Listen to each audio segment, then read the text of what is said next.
طبعا النهارده يوم مختلف بالنسبه ليا. النهارده اول يوم ليا في السنه الجديده. يعني امبارح كان عيد ميلادي والنهارده اول يوم ليا في وانا عندي 26 سنه.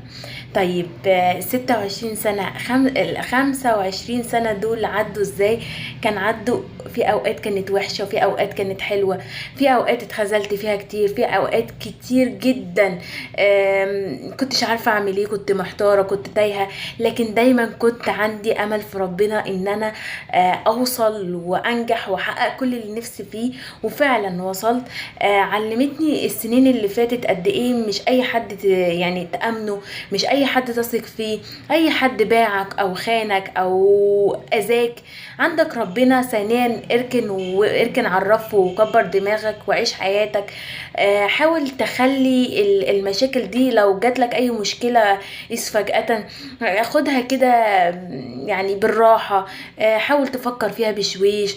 ما صحتك هي اهم من اي حاجة. زي ما بقول، ولا كنوز الدنيا ولا اي حاجة في العالم تقدر ان هي تتقارن مع صحتك او مع مستقبلك. دول ركن اساسي او حاجة اساسية في اي حاجة. حط دول.